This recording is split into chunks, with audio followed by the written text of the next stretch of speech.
So we're back with you again, Bucks and Brews. Where Nick and I are coming to you from the same location because our wives are sick of how loud we are.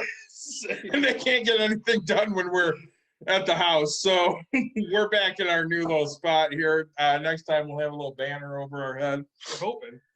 Nick's brought some fun beers, but I'm gonna tell mine first. So I'm same as last week. I got peanut butter porter from Saugatuck. I got toasted marshmallow milkshake stout from Rochester Mills. Nick, what you got?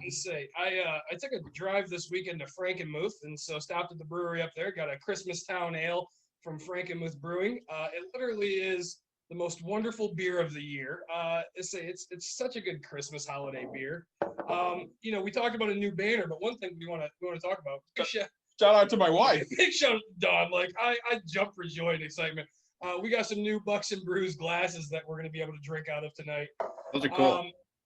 Tonight we're joined by a very special guest, a guy who I've actually never seen what he looks like until I friend requested him. I don't know, 6 months ago on Facebook.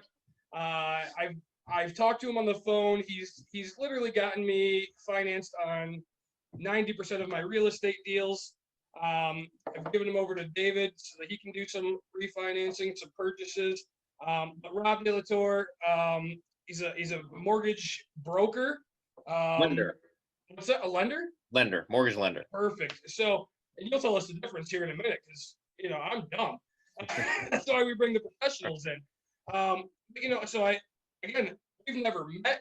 I tell this story to everybody. I was like, the guy that gives me the most money, I've never met. I've never shaken his hand. I can tell you that, about his kids.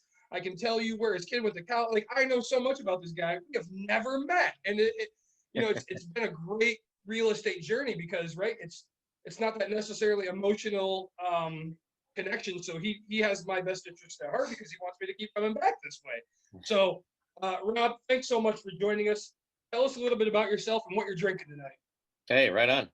Rob De La Torre with Loan Depot, residential mortgage lender, Loan Depot. I don't have anything exciting that I'm drinking tonight. I'm a cider drinker, so I just got a Wicked Grove cider. Oh, there you go. Nice. That's we love cider. That's pretty exciting. I'm a big cider drinker. I like all the ciders, especially the fruity ones, the raspberries, the peach, the mango. And then you get into some of the craft beers that have the berries in them. As long as they're not super, super, super sour. I like the fruity beers. I say, I drink a lot of beer, fruity beers, ciders. Fruity drinks. Yeah, I say fruity drinks all day. So right, we have to start out with that first question because apparently I still don't know the answer. What's the difference between a mortgage lender and a mortgage broker? Yep, mortgage lender is we're lending our own funds, so to speak. So for instance, I'm an employee of Loan Depot and we underwrite, fund, close, and service all of our loans. A mortgage broker is usually employed by themselves or maybe employed by someone else, but they're not the ones actually providing the loan. They're going out into the marketplace and shopping your loan to different lenders like myself or other lenders and getting paid a fee for doing so. Okay. Back when we first met, well, no, I was a lender back then too. Prior to 2005, I worked for a mortgage broker. And at that time, that was the better setup than working for a bank or a mortgage lender. Mortgage brokers at that time did at least 2/3 of all of the residential mortgage business. But the housing crisis of 2008 to 2012 really put the hammer down on mortgage brokers. Not necessarily just the economic downturn, but all the regulation that came through the housing crisis. Long story short, basically now all folks have to have skin into the game. And what I mean by that is the lender is responsible for verifying the borrower's ability to repay. And if that loan goes bad, there's liability all the way up the chain. Under the old mortgage broker formula, once we did that loan and closed it and it was delivered to where we were sending the loan to. We never saw the loan again. I mean, of course, we kept the relationships and established with the folks involved, but as far as the mortgage went, we had no idea where it was at, where it could go to, couldn't contact anyone on it, and had zero financial liability on that loan. The regulations came in, which was a good thing because now everyone has to be responsible in their lending. A lot less fraud when you might have to write a check for $150,000 on a mortgage if there's fraud involved. I mean, Yeah, the lender meaning. So there's not too many mortgage brokers out there anymore. Okay. Very, very few. So in the marketplace right now, really, you're talking about banks, credit unions, and mortgage lenders. Okay. Very few brokers. So that's good information to know. Right. We want to bring up, I mean, we talk about the old days, and as I said, you were my first person that I went through for a loan, and you're pretty far south of me. I mean, you're an hour and a half south of me. And St. Joseph, Michigan. Yeah, I went to go buy my first house when I was 20 years old. And the only way, it was a foreclosure, but the only way I could really get financed and was like a 403B or some type of a loan that's not even out anymore. And you were like the only person that could loan on it. And I don't know how I had the right person that connected me with you. They're like, nobody in the area does it, but there's this guy way down here that does it. And I was like, I'll talk to him. So, we had the opportunity back then to take out funds to do rehabs and on the property, but we denied it because I just wanted my mortgage payment and to pay cash for my repairs. So, which looking back was the smartest thing I've ever done. But tell us what you guys offer in your business, because one of the big reasons I wanted you on was because you can do so many different things that most people can't outside of the normal lending is what I would call it, right? So tell us, I guess, what sets you guys apart from other companies? Yep, and it's nothing special. Basically, when it comes down to lending, you have the entities involved, requirements for doing a loan with them. And what I mean by that is if it's a conventional loan, you're dealing with Fannie Mae or Freddie Mac. They have their own set of underwriting guidelines of what qualifies to be a loan with them. You have programs like FHA, and I know from your questions, we're going to get into all these different programs later. Oh, yeah. But what is different about us is that whatever the criteria is for the loan product or program, pretty much is all that the borrower needs to meet to obtain that loan, which, like I said, isn't anything special. We're meeting the criteria for, say, FHA. FHA has their regulations of what a borrower has to meet for the criteria. And as long as the borrower meets that criteria, we're going to fund the loan and get folks into the house. Other banks or credit unions or other lenders, they'll have what are called overlays, additional lending criteria on top of that. Okay. And it's all risk-based analysis. If a particular bank, credit union, or lender had a lot of loss in a certain category, they're probably going to slap an overlay on top of that and try to limit their risk and not lend in that area anymore. For instance, investment properties. A bank or a credit union may only, one of their overlays might be that they'll only finance borrowers on their owner occupied property or second home. They won't finance investment properties. Sure. And that's just that particular lender's internal overlay or internal requirement that they adhere to lending to. And we don't have any of that over on top of what the program requirements are, which the program requirements are, reasonable enough to limit the risk in the lending industry. We just don't have anything on top of that. Sure. Let's say you'd mentioned FHA. Can you tell us, I guess, what FHA is versus a conventional loan? Even I guess throw in VA, some different types of loan. But what's the difference between FHA and conventional, I guess? Yep. I know for me it FHA costs is a a lot. government, FHA is a government sponsored loan program, and it is for only owner occupied purchases. So the borrower has to be purchasing a property that they intend to occupy. And it's one of the lowest down payment products. It's minimum 3.5% down payment of the purchase price. It has the most relaxed credit standards, allowing borrowers a second chance. You know, if they've had a bankruptcy more than 2 years ago, or they could have possibly even had a foreclosure more than 3 years ago, FHA will give them a second chance. They have lower credit score requirement to qualify than a conventional loan does. And the reason they're able to do all of this is it's backed by the government, so to speak. It's a government insured loan. So they're taking on some of the risk. Conventional loan are Fannie Mae, Freddie Mac, the two government servicing agencies and lenders participating in that arena. And so to speak, there's not a second person there to help bear the risk like there is in FHA. So credit score requirements are typically higher, down payment requirements are typically larger. So there's not really a downside to either product or program. Really, it would come down to which product is going to best serve the client with where they're at that point in time, as far as credit score or funds available that they have to go towards a purchase. Some of the only limiting factors, FHA does have a maximum loan amount. They won't lend over a certain amount.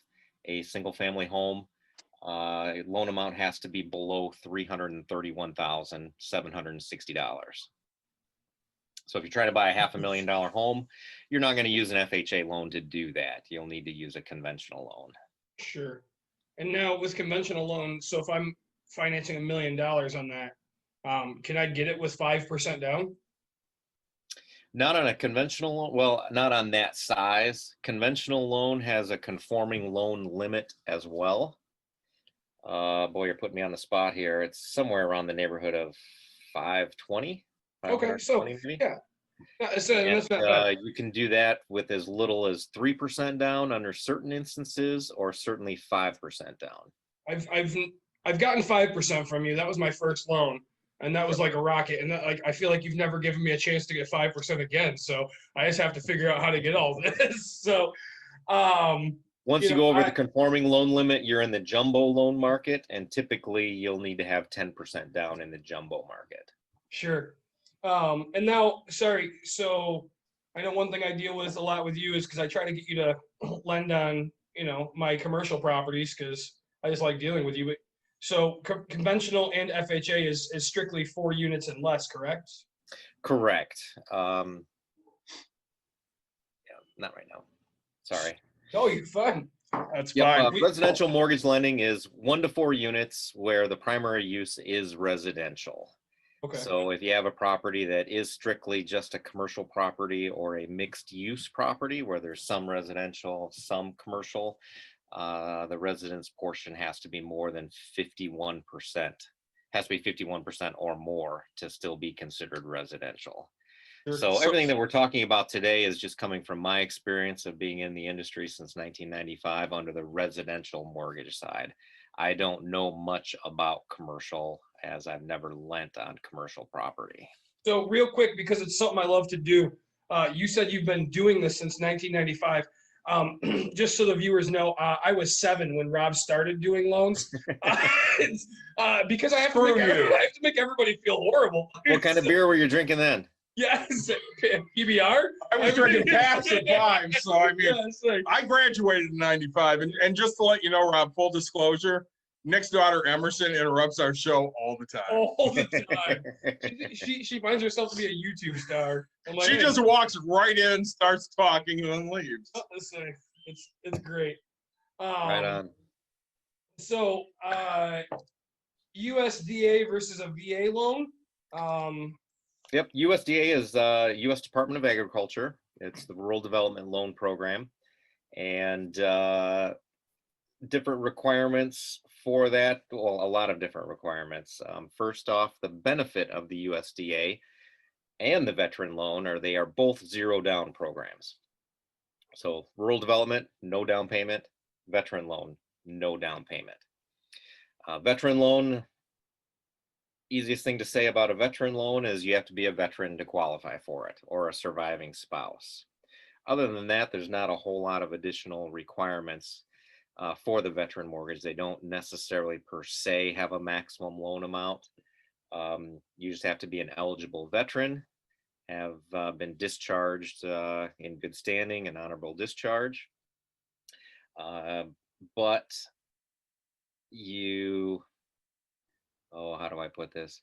Has to be veteran and spouse. So a veteran and a unmarried significant other cannot jointly be on the loan. Oh, okay. So Rural development, 0 down. There are income requirements on the rural development. You have to make below a certain income amount, and that's based county by county, state by state, based off of average median incomes. A 4-person family for the USDA, I think it's around the neighborhood of $84,000. So it's reasonable. It's not really, really low. sure. And the home has to be located in a eligible area as well. And U.S. Department of Agriculture Rural Development defines the rural area. I go on their map, plug in the address, and it tells us if it's eligible or not. Pretty much it's outside of the larger metropolitan areas. Like Grand Rapids is a lot larger ineligible area than I have here in St. Joseph. Sure.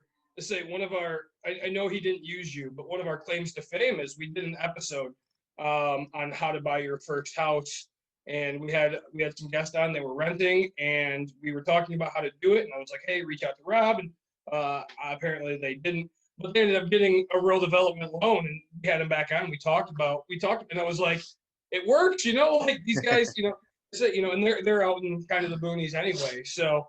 And it's funny about them because Dawn and I were talking about that later, and she goes, TJ and Danny probably don't get a house if they don't talk to you guys. And I'm like, yeah, I know. Yeah.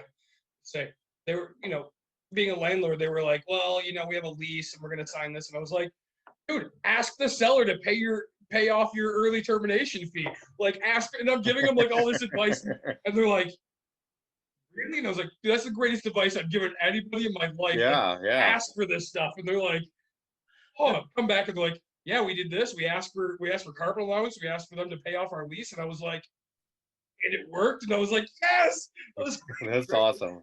Yeah. Well, So just to clarify too, they don't necessarily have to be out in the boonies. It's just more rural areas. And let's see, I'm sorry, I'm not familiar with your area as well as mine, but so I mean, it would be like Door or Moline up here. Yeah, or Plainwell for or Plainwell, yeah, exactly. I was gonna say Allegan. Yep, Allegan would be. You could buy a home in downtown Allegan, which isn't necessarily rural, but it's certainly not Grand Rapids. Sure. So it depends on the area. You don't have to be out in the boonies. You just have to be out of the major metropolitan area. I call anything 5 minutes farther, or anything that's more than 5 minutes away from a Meijer, the boonies. So, right? Like, Plainwell has a Meijer. Yeah, Plainwell's Meijer is way far away, though, okay? So, but. So, let's get into a few of these here, Rob. So, let's say I want to buy a house, okay? How do I know what I can afford? Like I'm just starting the journey and I'm like, hey, time to buy a house. Yep. Well, hey, with what rents are, and rents are continuing to increase just like home prices are, I encourage anyone and everyone to buy a house as quickly as possible, as long as you feel comfortable with it. Yeah, I'm a landlord too, so I'm shaking my head at the same time. Buy a house as soon as you can, as long as you feel comfortable with your ability to repay. If you feel comfortable with your job or your ability to continue to work or increase your wages, maybe it's not at the same employer or whatever it is that the person is doing. You feel comfortable with your ability to earn income, buy a house, no question about it. Sure. But to get to your question, really talk to a lender, but I'll give you some basic parameters. But first step would definitely be talking to a lender, bank, credit union, mortgage lender. I say we can be honest, right? Everybody give Rob a call, and we'll let you plug your email, your all that at the end. But You don't Right need on. to tell them to go to anybody else but you. I mean, we have you on. We're so small as a podcast. We can literally plug you as much as we want. So, Right on. Loan Depot. There you go. But no, a good range is you don't probably want to take on a mortgage payment, including taxes and insurance, more than a third of your gross income. So let's just use some round numbers. If you're making $3,000 a month, $36,000 a year, you probably don't want to take on a mortgage payment with taxes and insurance of $1,000 or more. And That's always a good indication. You said gross income, right? Correct. Okay. So what, I mean, I don't know, it's hard for me because, right, we talk about this all the time. Like, what if you have child support that's coming out and things like that? Like, I like to, I mean, even when I first bought mine, I guess I'm a very conservative investor and very conservative. I mean, even when you first we're going to lend me money, you're like, oh, you can get a way bigger house. And I was like, nope, this is where I want to be. Yep. And so it was, I like to go 30% of like your actual net. I mean, that kind of just, once you actually know what the heck you actually have, I like to base things off of real things. I mean, everybody goes, oh, in 10 years, my kid will fall for my child support, or I'll stop being garnished. I mean, chances are if you're garnished, your credit's horrible in the first place, but I'll stop all this stuff. So no, I think that's great to know, like, off your gross is 30%. That's a really good thing for people to find out here. That's under the qualifying guidelines. Sure. Now, of course, your approach and the Dave Ramsey approach of 25% of your take-home pay, you're never going to go wrong if you're following those guidelines. Sure. I was giving you underwriting qualifications. Your mortgage payment shouldn't be more than a third of your gross income. If it is, you may not qualify for a mortgage. So, of course, if you're taking that to the next step where you're doing 25% of take-home pay, you're definitely going to qualify, because that's much more conservative than what the maximum guidelines are. I think that was one thing I respected about you, right? Like, I had set what I wanted, told you, hey, this is really what I want my payment to be. This is what I actually take home. And you were like, these are your numbers. Like, this is what you need to look at for a house if you're going off of these numbers instead of what the qualification. He goes, and he told me, he's like, you'll instantly qualify if you're doing it off of this. And I respected that. And I think that's what made us connect. I mean, back then was like, I'd be talking to realtors and they're like, oh, get with this. And I'm like, this is where I want to be. Stop trying to upsell me on, right. Like, I don't want to be on a $150,000 house, broke as crap. Like, I really want to drink beer and just have a place to lay my head. Like, I was young and dumb. So. Well, and when I'm working with folks, that's what throws them a little bit usually is the question I'll ask them is, where do you want your payment to be?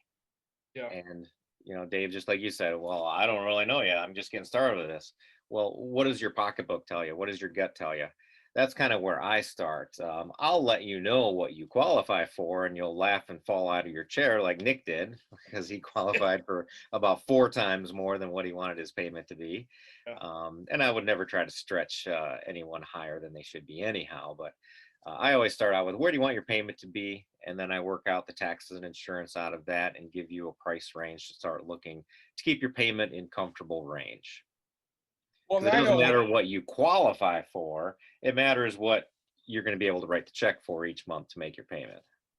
Well, I know when I was looking to refi, I asked Nick, I'm like, all right, Nick, what do you do? Because I have a unique situation. So he said to call Rob, and I sent Rob a message. I'm like, listen, this is a unique situation. I have 2 houses. I have a mortgage on both, and I really want to refi.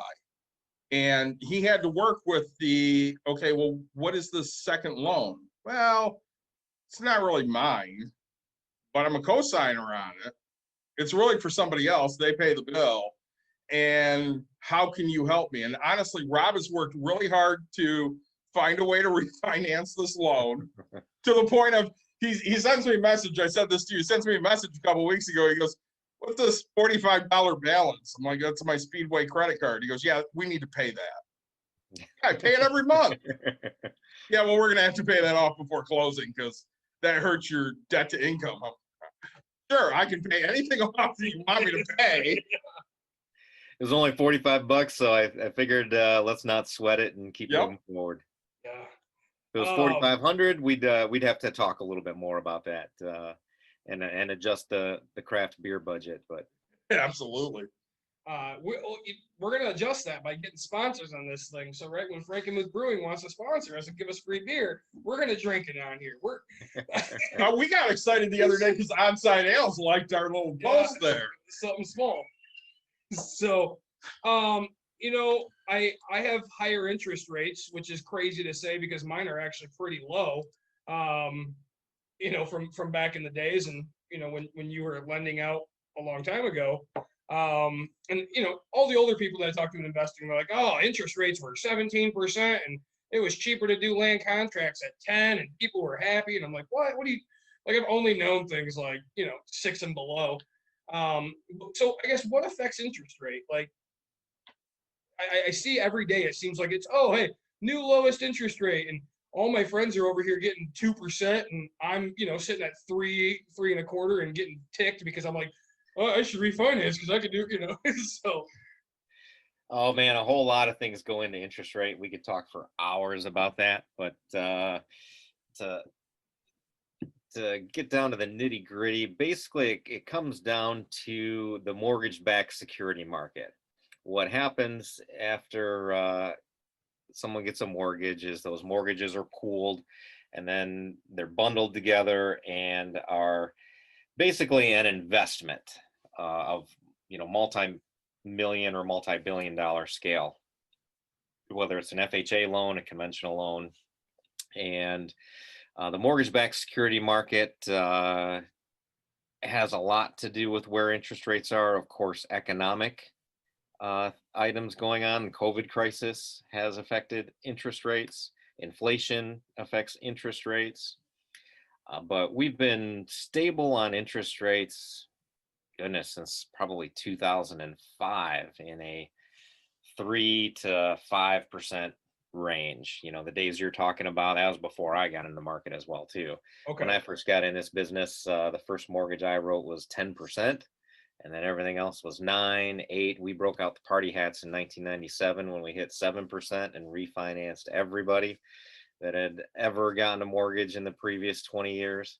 Sure. But we've been in a stable, low interest rate environment and should continue to be there for the foreseeable future as well. I mean, I don't think we would see double-digit interest rates in our lifetimes going forward, but you know, you never know. But there's a lot more stability going on in the marketplace than there was 30 years ago when we had those interest rates as well too. They're low right now because of the COVID crisis, because of the economic crisis followed by the COVID crisis, but also because of the uncertainty in the bond market going on as well. Bonds ultimately are what determine interest rates. That's good to know. I mean, Yeah. it's like, you know, it's funny back in the day. I guess I never knew that because back in the day, you know, older people are like, you know, they give you bond certificates and all that because like, right, they're going to be worth stuff. And now everybody laughs at you if you're going to invest into a bond or give somebody a bond. So, because the yields are so low on them. yeah. So people talk about this. What's the difference between your interest rate and your APR? Yep. Great question. That's our wonderful government helping consumers understand the lending process, requiring what's called an APR, an annual percentage rate. Your interest rate is the note rate. So when Nick asks me, hey, what's my interest rate if I buy this house? And I tell him it's, you know, 2.875, that's your note interest rate. Okay. The APR is going to report higher than that because what they do to calculate the annual percentage rate is all of the costs associated with obtaining the mortgage, the closing costs, the appraisal charge, the title insurance are wrapped into that. And that's what's called your finance charge. And that's divided out over the term of the loan. And it shows you a cost for borrowing. But that's not the actual amount you're paying because you're not financing your closing costs. You're paying those in cash, or the seller's paying them if we structure it correctly. So in a roundabout way, you're financing it through the seller in a higher sale price, but that's for a later discussion. I'll finance mine all the time. But long story short, interest rate is your note rate. APR is the total cost for borrowing that amount. So if you're Sure. comparing with other lenders and both of our note rates are 2.875, my APR is 3.19 and the other lender is 3.45. They have some additional costs in there that I don't, or vice versa. Sure. That's how you're able to compare across different lenders. So no, that's I see. It's actually But it is confusing. it is very confusing. I mean, even for somebody like me who's done it like a million times, whatever. Like, I didn't understand that it was all this stuff it rolled into it because like usually I call and I'm like, hey, how much for your how much for your title work, how much for all this, and they're like, oh, it's just rolled. And no, like I need to know how much this is all going to cost because I already have a guy that's going to do all this, and then I just get tired of all these questions over here, so I just go, hey, Rob, just write it. Like, it's The higher the spread from the note rate to the APR is more cost. Sure. No, that makes total sense. Hey, so when I tell my friends to hop on Google and type in mortgage calculator, I put in, let's call it $100,000 in it, and it spits at 4.5% interest because I always aim high, right? Because I want people to be crazy. But like it just pops out. It pops out. Let's call it $580 a month. But then I get a hold of you, and for some reason my money's always more. So I guess what goes into a mortgage payment itself? Like what's all rolled into that thing? Yep. Mortgage payment has your principal and interest payment, which is what we were just talking about. It'll have 1/12 of your property tax amount. So that'll vary depending on the subject property. But to get qualified, we're going to use a baseline, an average amount for taxes in the price range that you're looking. It'll include 1/12 of hazard insurance premium, home insurance premium. Just like with your car, you have it insured in case there's an accident. Your house is insured. Not necessarily in case there's an accident because your house isn't moving, but there might be a fire or there might be a tree fall on it or wind damage. So you're going to have insurance on the home. And then depending on the loan product or program, there might be private mortgage insurance wrapped up in your payment as well too, which I know we'll get into what is PMI and why do I have to have it and how do I get rid of it as quickly as possible. We're in it right now. Why don't you? Because I had it for a minute and I was tired of it 2 seconds into it. So. Yep. But back to the payment. So that's what your mortgage payment includes. When you're on Zillow.com and plugging around numbers and it shows you, this house is this price, your payment is this amount. Typically, it's only showing you the principal and interest portion payment for that house, assuming a 20% down payment. So that's why it's always more because most folks are not putting large down payments down at these low interest rates. Sometimes it may not make sense to do that. Borrow more money, keep more of your cash, and either invest in more real estate or pay off some debts somewhere else. Maximize your budget and your monthly cash flow. Sure. So payment is taxes, insurance, may or may not have mortgage insurance depending on the product. Getting into what PMI is. PMI, private mortgage insurance. That is a part of your mortgage payment when you have less than 20% down. And it'll depend on the loan program. The amount will vary based on the loan product. FHA has a different mortgage insurance amount than a conventional loan does. It can be risk-based. So if you have a lower credit score, you might pay a little higher PMI than if you have a higher credit score. And then some loan programs don't have any mortgage insurance at all if you don't have 20% down. For instance, we were talking earlier about VA loans and rural development loans. Both of those products do not have PMI or mortgage insurance.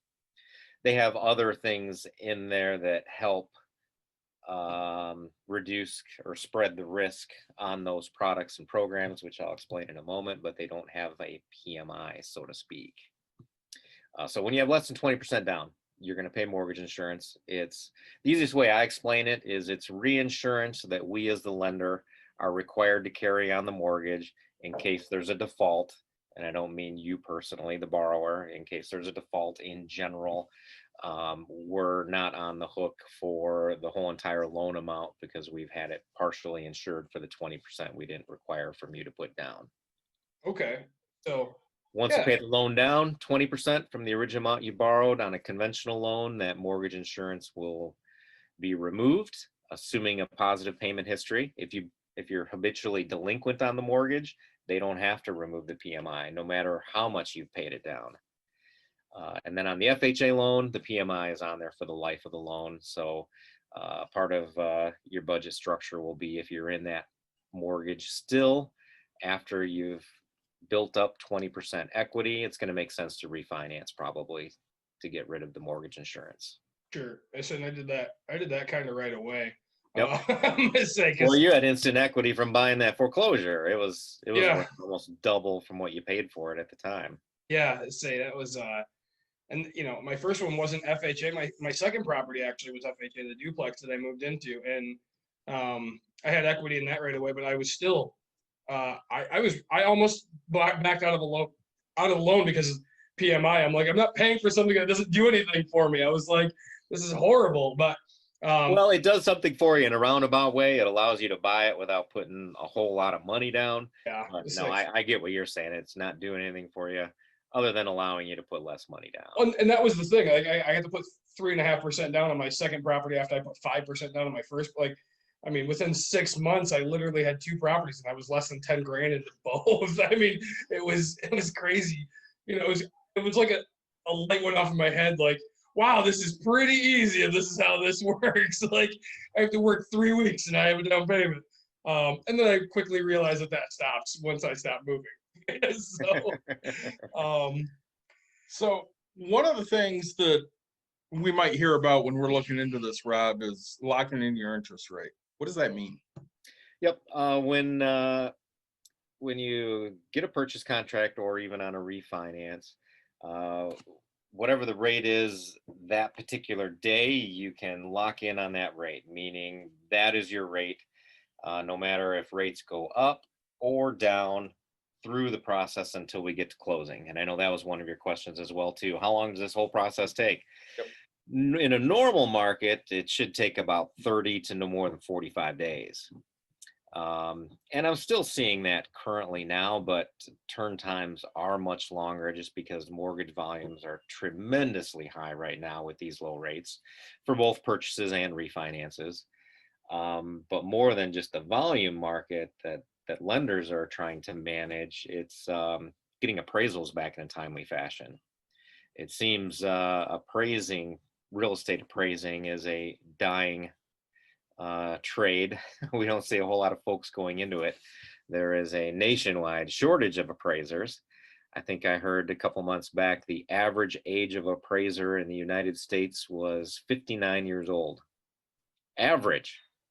For anybody watching, that was literally hey, if you want a guaranteed job, making some money, here's something to go into, right? Like, we're in Grand Rapids, and you know, it's known for medical, and everybody was. It's funny because my wife went in. She's an occupational therapist, and oh, hey, this is the big thing that you need. And then she got out of her school after 4 years or whatever the heck it was. It was like, oh, these jobs are already filled. We need nurses now, and then we need, you know. So, but no, that's all. How long do you have any idea? I know you're not an appraiser. Do you know how long it takes to become an appraiser? Yeah, I believe, now don't hold me to this, but I believe from talking with some of my appraisers over the years, the requirements have gone up significantly since the mortgage meltdown. Prior to that, I don't think you had to have any formal schooling. But currently, I believe the requirement for an appraiser is you have to have a 4-year degree. Doesn't really matter what in. And then I believe you are a apprentice underneath a licensed appraiser for 2,000 hours, I think. So that's usually about 2 years that you're working underneath somebody as you're learning the trade. And then you can become a licensed appraiser. And then there's different levels of appraisers as well, too. There's licensed appraiser, there's a general appraiser. I don't know what the different requirements are other than education and liability levels and certifications across those, but it's not super challenging to get into the real estate appraising industry. I mean, I'd have to go back to school and actually like I tell people I get into real estate because I'm uneducated. Like I don't have a college degree. I went to school for bowling. That's they offered me a half ride scholarship to bowl, and I was like, okay, here we go. Man, so if you're not using your college degree and you want to make real money in a job that's looking for people, become an appraiser. That's what I would say. I would certainly think so, because they are in super high demand right now. With the COVID crisis, a lot of them are choosing not to work right now, creating an even greater shortage. Some of them are refusing appraisal orders if they have to enter the homes, because different appraisal requirements depending on the loan will have. Some of them can do a drive-by appraisal where they don't actually enter the home. They do stop at the property, maybe walk around from the outside, but they don't actually enter the home. And some of them are only doing those types of appraisals right now. Others that are requiring a full entry into the home. Yeah, I mean, hey, we're in the midst of the COVID crisis. There's higher risk. Some appraisers are choosing to take less of a workload. Some have retired early. And we definitely need a lot more real estate appraisers. So yeah, if you're watching or listening, I think it'd be a great career to get into. Man, I say, I'm not going back to school, but I really should become an appraiser. I mean, I do my own appraisals now, right? BPOs. I'm not even a broker, right? Like my own. Right. I do a Nick opinion. That's what I do, right? This might be worth that. I'm hoping. Here we go. Well, and you're using the same basis financials to come up with that. What properties, similar size, style, structure have sold within the recent 6 months? Yeah. I mean, that's pretty much the same information an appraiser is using. Without a 4-year degree, I just saved 120 grand by educating myself. We talked about mortgage rates quite a bit. Back a little bit of time ago. Even now, I guess I still have some friends that have adjustable rate mortgages and fixed rate mortgages. Can you tell me what the two are and the difference between them, and if one's a better product and why? Yep, you bet. Fixed rate mortgage means whatever the note rate is that you execute at application and or lock in at is what your interest rate is over the term of the loan. So you get a 30-year mortgage at 2.875%.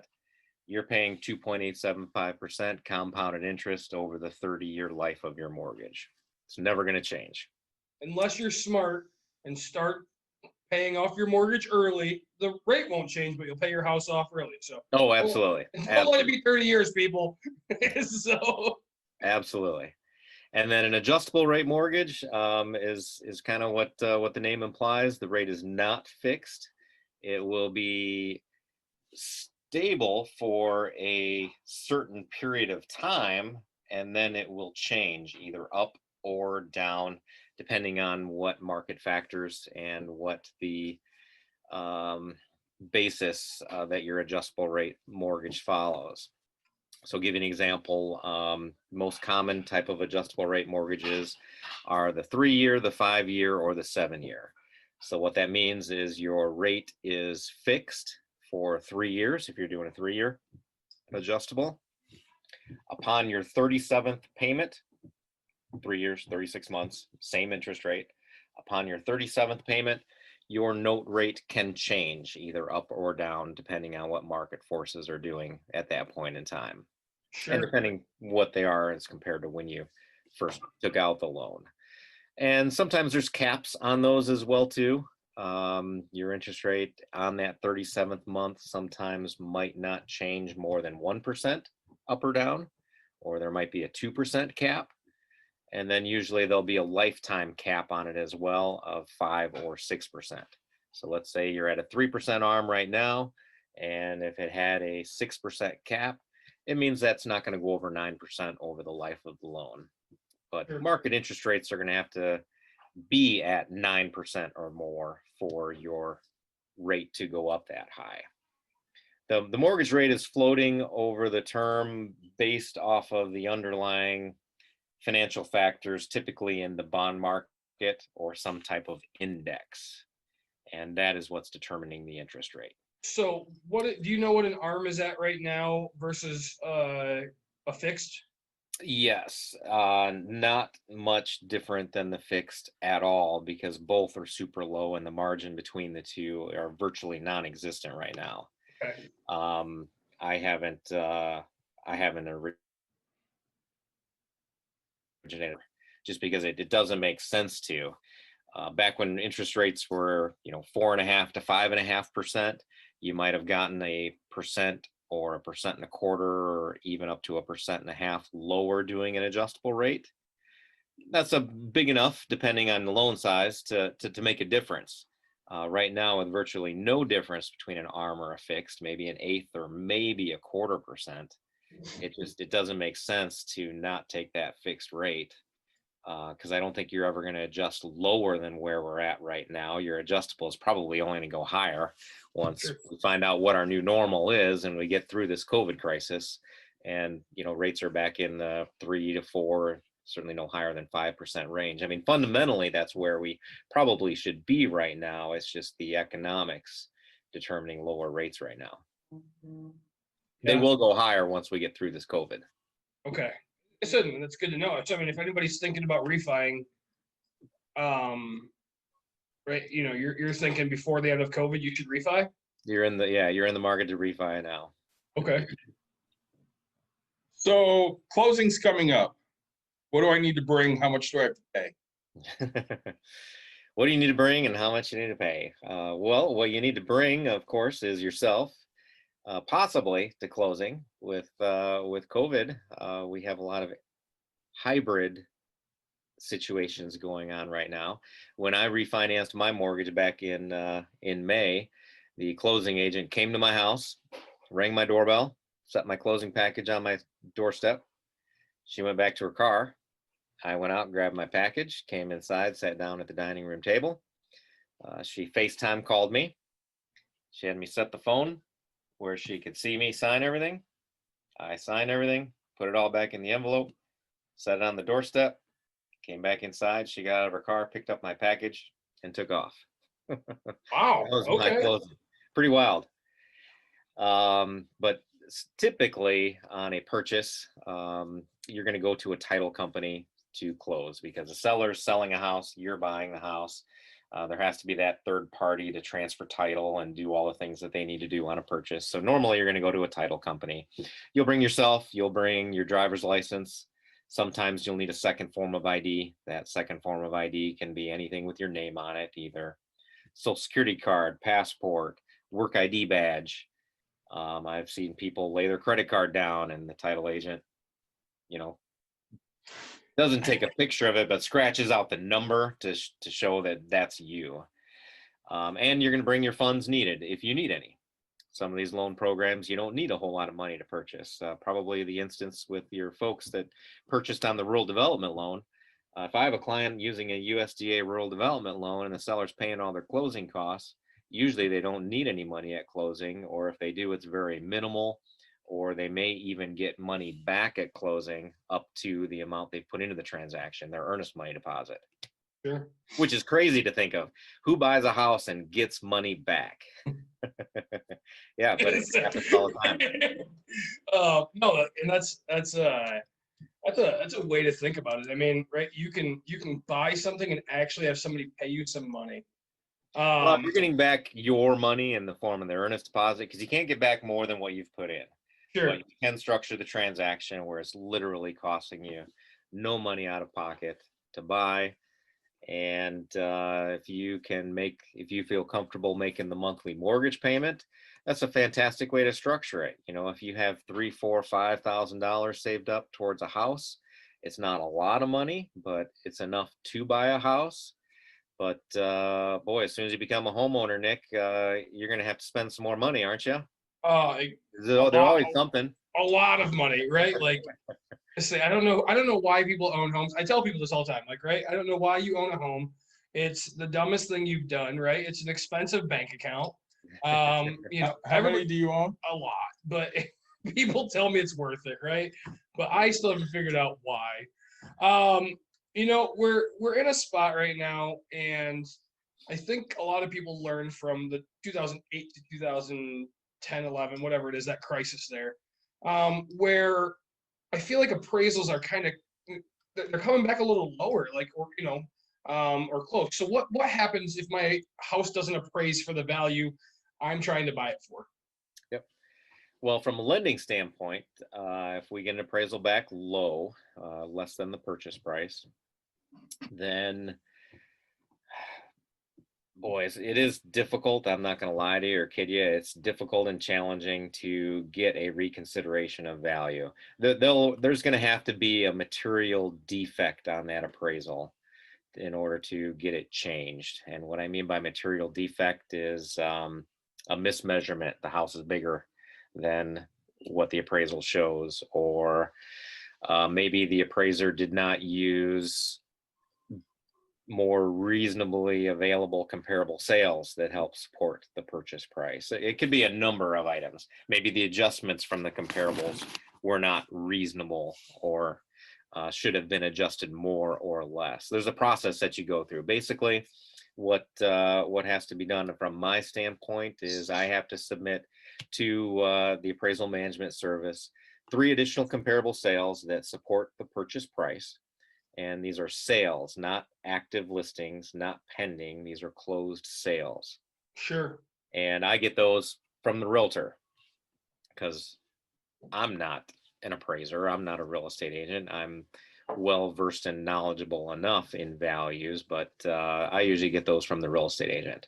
The AMC will internally review them. If they see that there's merit there, then they will put those to the appraiser and say, hey, why didn't you consider these, or can you explain, or can you advise further?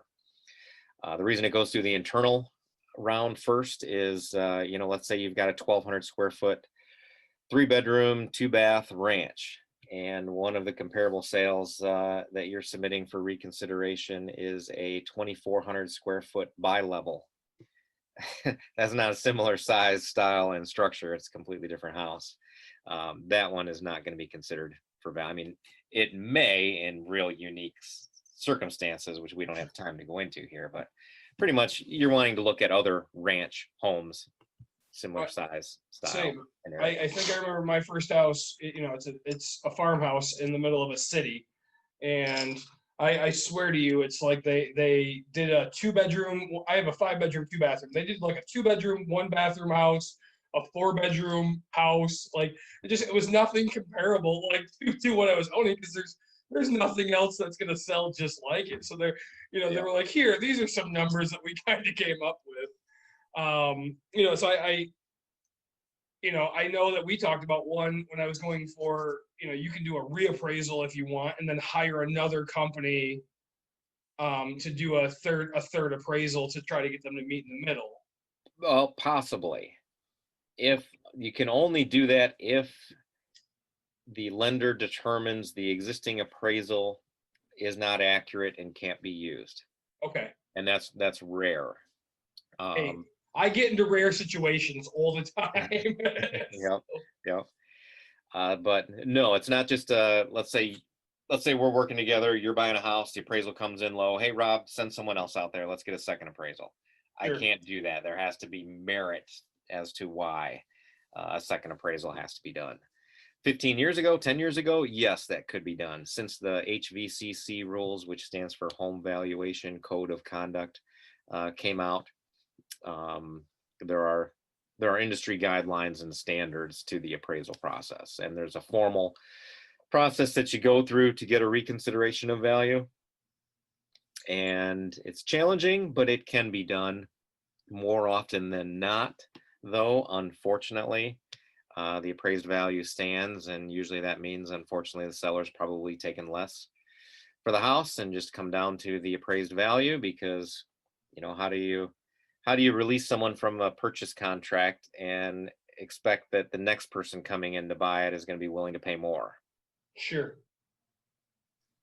Challenging situation, because again, it's an opinion of value, and 2 appraisers may view the same house and have a different value. So it is still one of the areas of our industry that could probably use a little further refinement, so that isn't happening. And when all these people are watching super frequently. Yeah, when all these people that are watching to become appraisers, like, just know, like, we we rely on you to make it worth $1 million. No, so I think that's that's a big thing to me, is like appraisals. You said it exactly. Like the seller usually has to come down on the price because somebody said this is what it's worth. Now, is there any other way, I guess, besides the seller coming down on price that I can Well, the still? buyer can pay more. The buyer can pay the difference if the seller holds their ground and say, I'm not selling it for less than what we've agreed upon. And let's say it appraised for 10,000 less. The buyer can come in with that additional $10,000 if they have it and if they want to, if they still want the house. And that has happened. I have one right now that we're closing on Thursday. The house under appraised by $12,000. And buyer and seller negotiated back and forth. They met in the middle. So the buyer's paying $6,000 more than what the appraised value of the house is. And they have to.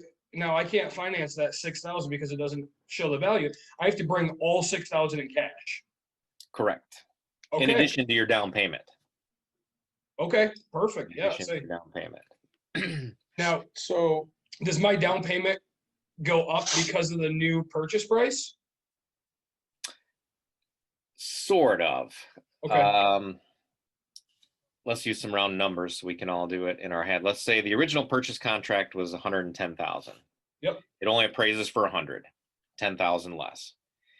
And you were doing a 20% down loan. So you were borrowing 80% of 110,000 originally. Well, now, since it's only worth 100, you're going to still put the 20% down off the 100 to avoid PMI. Yep. And pay 10 grand. So now So you're I'm at like 32.5. Yeah, like 32.5. That's crazy. Okay. Yeah, that's because your loan to value structure all now starts based off of the appraised value. Doesn't matter what the purchase price was. Everything over the appraised value is out of pocket. And for the people that buy like that, you're the real MVPs to keep raising prices of houses. So my next house can appraise for lower. So that way they have a comparable. All of this is rare currently and has been for the last several years, only because the realtor is doing their market analysis. They're doing the NIC value before they list the house. It doesn't make sense for a real estate agent to spend time marketing a property if it's not going to be worth the price that they've listed it for. So it's not as common for properties to not appraise since the mortgage meltdown. As when we were in and through the mortgage meltdown, it still wasn't super frequent then, but it did happen. And a lot of the issues that arose during that time frame, and we got a lot more reconsiderations of value during that time frame as well, were just because things were different. For instance, you're buying your house, and across the street and down the road and on the next block are 3 foreclosures. Well, that house that's foreclosed is typically selling at least less than 70 cents on the dollar. That's the reason for it being a foreclosure, is a buyer comes in and assumes all the risks. They don't know if the water's running. They don't know if the furnace is working because all of that's shut off. Thus, the buyer is assuming all the risks. They should be paying less for the property, right? Yeah. So an appraiser would use those because they were close, they were similar. In a lot of the subdivisions, where they only do 3 or 4 style homes, they're throughout the whole entire subdivision. I mean, you can't get a better comp than the exact same home down the street. But if that's a foreclosure, it's selling at 70 cents on the dollar. So the biggest argument we had through the mortgage meltdown in valuation is, hey, you have got to make appraiser. When I say, hey, appraiser, you have got to make greater adjustments. You can use that foreclosure home, but boy, you've got to make further adjustments off of that when comparing to this owner occupied home that has a seller disclosure that's saying the furnaces work, the work's fine. I replaced the roof 3 years ago. This is a move-in condition house where the foreclosure down the street might not necessarily be. Sure. So as long as they're making the appropriate adjustments from those, it's still an accurate comparable, but it has to be looked into and adjusted further. You know what I mean?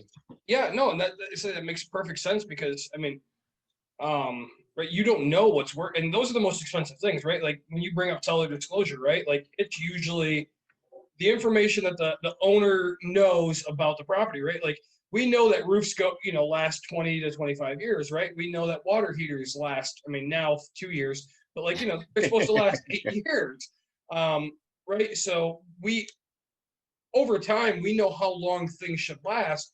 And so that's right. If you have a furnace that is 50 years old, I mean, numbers really say literally any day, it doesn't matter Yep. what day it is, any day that thing can go up. Could it last another 100 years? Sure. There's a small possibility, but like really, like the value isn't there. There's nothing to it. Like you should plan to buy that. So Yep. right when Yep. the seller says, hey, this is a brand new roof, the person, the appraiser can go, okay, hey, this is not even a year old. It's brand new. It's going to last you 20 years. The value is there because somebody's done that work for you.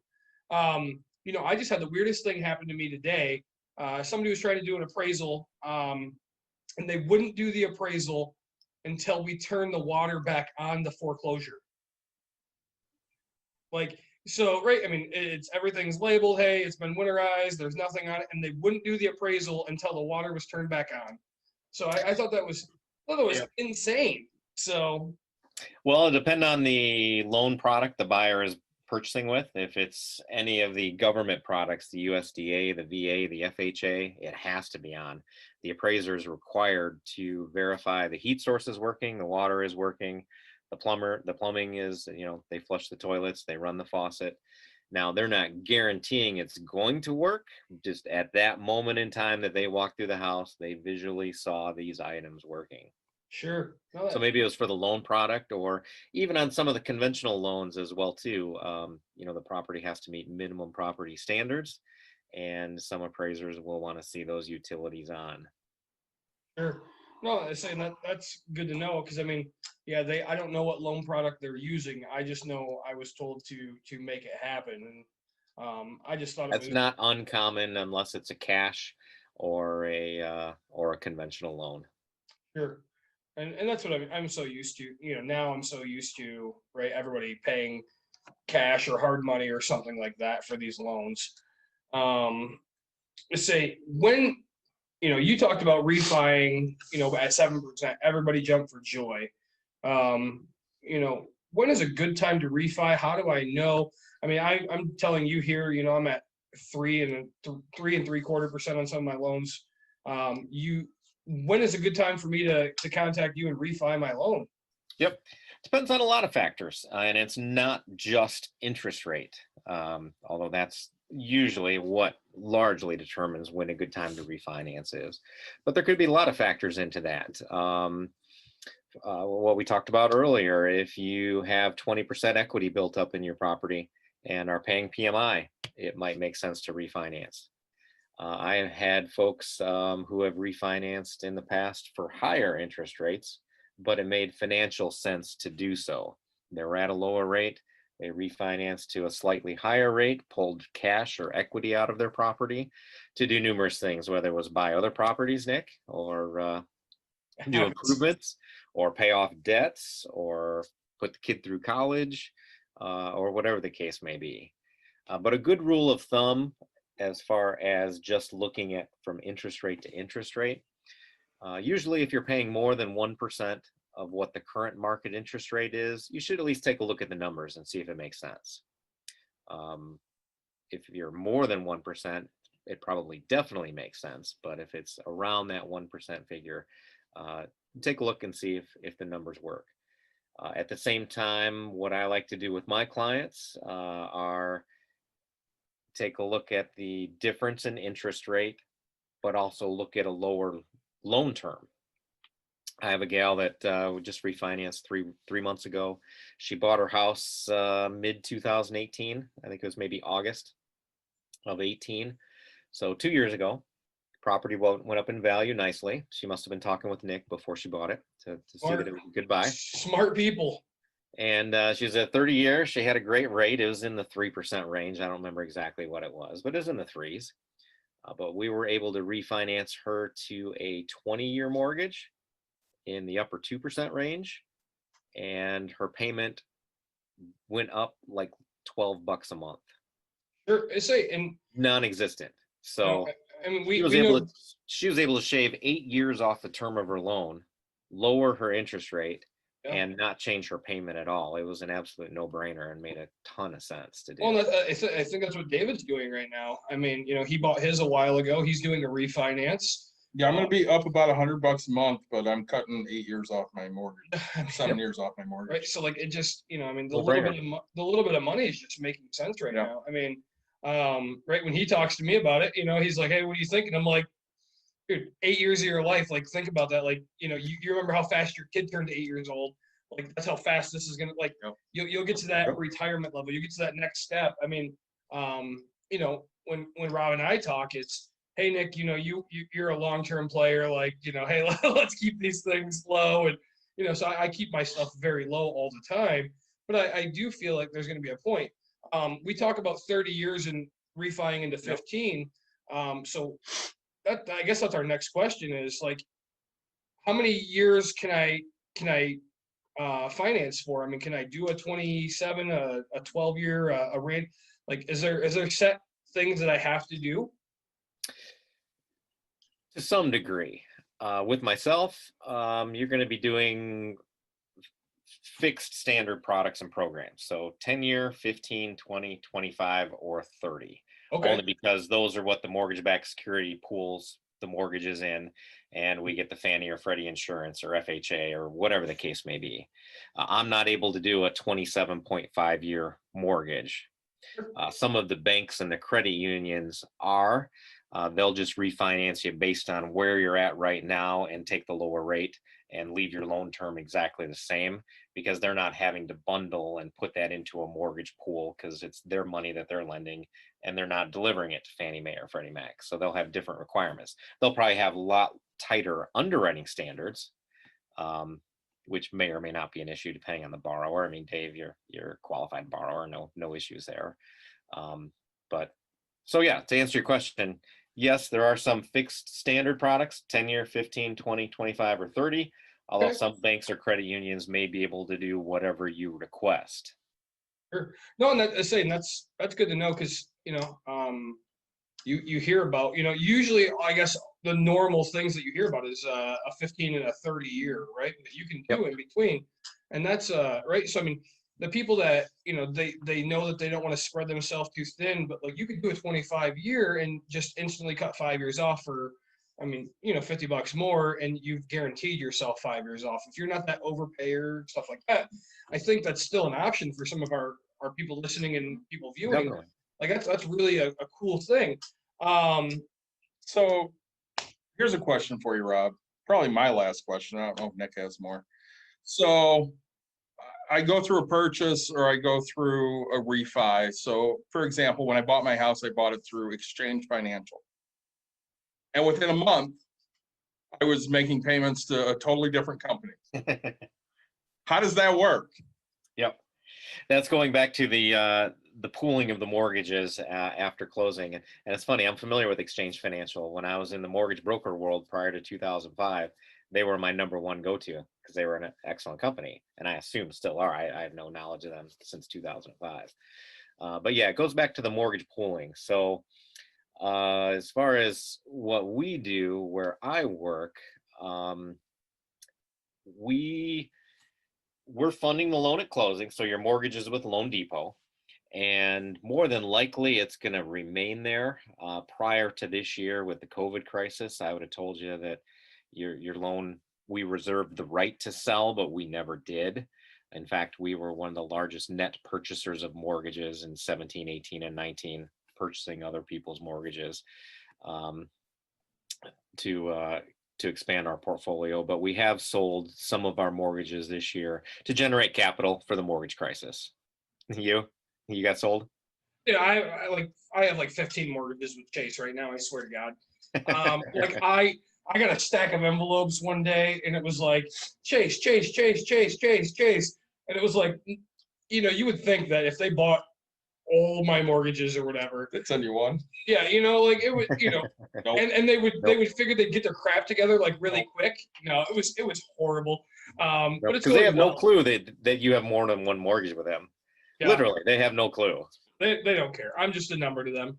So Yeah, there was They're team a members. ton of mortgage servicing transfers this year, multiple times, and that was all because of what was going on in the mortgage-backed security market and the COVID crisis.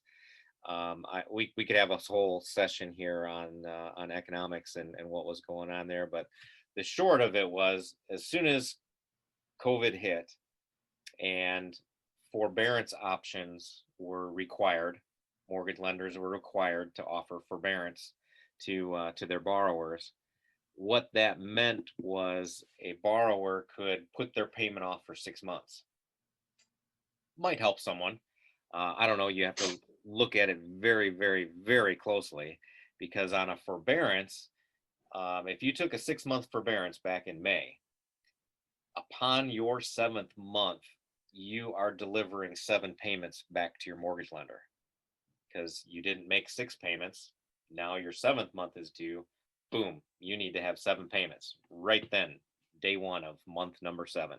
is that how that's working? Okay. That's how it works. It doesn't get tacked on. It doesn't get re-amortized in. It's not forgiven. It's forbearance for whatever the time frame is. 6 months is the common. Month number 7, you better bring 6 payments plus your current payment. So if back in May you didn't think, hey, in 7 months, let's say your payment's $1,000, in 7 months, will I have $7,000 to do this? If the answer to that is no, don't take the forbearance, because you're just kicking the can down the road. You're in trouble. if you have 60% loan to value right now, you've been in your house, and you took the forbearance and don't have the money, feel free to reach out to me. I will say, right. These are called foreclosure things. Right. No, it's, Or if you're back working now, call me and we'll look at refinancing. there you go. Yeah, no, that's a great point. Because you can refinance out of that loan. And now, so we talked about purchasing, right? It takes a month to 45 days is what you were saying. How long does a Taking a refinance? little longer right now. It may take 45 to 60 days maximum, depending if we're getting appraisals back quickly. Unfortunately, Dave, refinances are taking the back burner to purchases. We're still prioritizing purchases, both appraisers, underwriters, and processors. No disrespect, but your refinance, you're going to get processed slower than if you were purchasing. What mortgage lenders have is their channel flow of files. They have refinances, they have purchases, whatever. And this is above my pay grade, so I don't know how they do it, but they may say, hey, processor, work on 6 purchases today and 3 refis, and that's their flow, or whatever the number. You get the gist, not the Sure. numbers. So refinances are longer. taking longer. Some of them, a company that you mentioned, I won't say who, but I know that they were doing 120-day locks on their refinances. That is insane, Chase. How dare you? Say, Or so I had heard. I lock all my refis within 60 days, and we're closing within 60 days, usually about 40, Sure. 50 days. So, I enjoy purchasing a home. One thing, we've told people, I've worked with you on quite a few. I don't even know how many I have with you, to be honest, 7, something like that. And I get into, it's funny because I have a friend, I don't even want to call him a friend. I have a guy I know who happens to be in your game, and he told me there's no possibility to get more than 4 loans, right? And I'm like, you should meet my lender friend. Like, I don't know how, like he's telling me till I'm blue in the face that I don't own more than 4 mortgages. And I'm just like, all right, hold on. So how many mortgages can I get? How does that work? And how do I prove to this guy without having to pull out my my wallet and say, hey, this is, if you want to look at my debt, here you go. Yep. No, that might be coming back to the internal lending requirement where he is at. Sure. Now, yes, there is a limit to how many loans you can get, and that's a bit of a sliding scale depending on what the underlying economics are. That number came down through the mortgage crisis when folks like you and I wanted to go out and buy more properties, they may have limited what we could have possibly done back then. And they did, because I had many investors that I unfortunately wasn't able to finance. But then at the same time, some of those products and programs opened up and allowed more. So that's a bit of a sliding scale, but no, you can have more than 4 finance properties right now. You're going to get into trouble probably when you're in the 8, 10, 12 finance properties. And if they're all with one particular lender, then you might meet some risk requirements there. But at some point, yeah, you're not able to continue to build your portfolio with the residential mortgage market, and you're stepping over to the commercial department. You're doing blanket mortgages across all of your properties. They may take a look and say you have X amount of dollars of equity across all of these properties. So they may issue you a line of credit where you can just go write checks for cash for properties. I hope to work with you to get you to that point someday, and we have that problem. I mean, I'm at that problem, but that's for another time. I've pulled a few of my places together to open a line of credit on a commercial loan, which is funny. So just even about that, right? So you say you don't know anything about commercial, and so back in the day, I was this young cocky kid. I was young and naive, and so I went to Rob for a 24 unit or 28 unit, and I was like, hey, and he goes, I don't know a dang thing about this, but here's this guy. We talked about Honor Credit Union. He goes, here's this young kid who's doing great things. I hear he's doing well. So Patrick, and so I talked to Patrick back in the day. He's like, yeah, commercial, we can do this. And I've never closed a loan with Patrick, and I've brought so many to him. I've always ended up just putting them under land contracts or other things because the people, they respect me, and they're like, you know what, here, just do it this way, it'll be easier. But Patrick is now VP of like commercial lending for Honor Credit Union. It's insane. Like barely answers my phone call. Like just pawns me off to somebody else. Yeah, but wouldn't you? Yeah, of course. I mean, so I brought it. But the good thing is he'll answer my phone call once in a while because he knows that usually I'm just calling to bring him millions of dollars of my friends that are trying to refinance their big properties. So Rob, do you think there's anything that we missed that you can tell us about? Boy, no. I guess really going back to different lenders, different requirements, overlays. If you're told no, continue to talk to other folks. Just because one bank said no, another or a lender like myself or a credit union might not have that same requirement or might not say no. Especially on different types of credit scores, like for instance, Honor Credit Union, they were talking about them. Don't hold me to this, but I think their credit score requirement is still a 640. You have to have a 640 to qualify to get a mortgage with them, where I can do all the way down to 580. Sure. Wow. So, that's just because one person tells you no, continue your search and talking to other folks, because there are lenders out there who have different requirements. I think that's a big tip. Like anybody that's still listening, I wish we could put this into the beginning. Yep. Well, that's like a huge tip is like you're no might not mean no when it comes to mortgages. Yeah, you're 80 points different on a credit score. So if you are getting told no and you're looking for somebody and you just heard kind of what a base credit score that he could do, Rob, tell people more about you, where they can find you, how you want to be reached. Yep. Rob De La Torre with Loan Depot. My office is in St. Joseph, Michigan, and that's where I live. My phone number is 269-208-2852. And I tell you what, that's the best way. I'll put my email out there as well, but that's the best way to get a hold of me. 208-2852, call, text. My email address is rodelatorre, so RODELATORRE at Loan Depot, LOANDEPOT, loan.com. Yeah. Well, and I'm going to make sure this is in all our show notes. So if you're hitting us up on YouTube to see it there, you're going to see Rob's information. If you're listening to the podcast, go to our show notes. We'll have the information there. If you're looking for a loan, definitely get a hold of Rob. It worked for me. It's worked for Nick at least, 30 times. Once or twice. I'd say, I I think appreciate it's you guys inviting me. This has been fun. good. Yeah, we really appreciate we really appreciate having you on. We're not going to edit that. It's going to sound great. We don't edit anything. I say, it's funny because, I have two of your phone numbers, right? Like your personal cell phone and your business line. And I think I just give everybody, both of them. I'm like, here, if he doesn't answer this one, call this one and say Nick sent you. And it's like everybody I talk to that I've given your number to is like, holy crap, Rob answers, and he calls right back and he answers all my questions. And even if you don't end up closing a loan with him, you can call Rob and he will pull your credit and say, hey, this is what I would work on. This is how I would get started. Come back to me in this period of time. Like, he sits and says everything that you're going to need to do to be successful. And I really respect that out of you. Like, I've sent you, I've sent you way too many people to buy your beautiful house. So, but I've also, but I also know that I've sent you some people that you haven't used.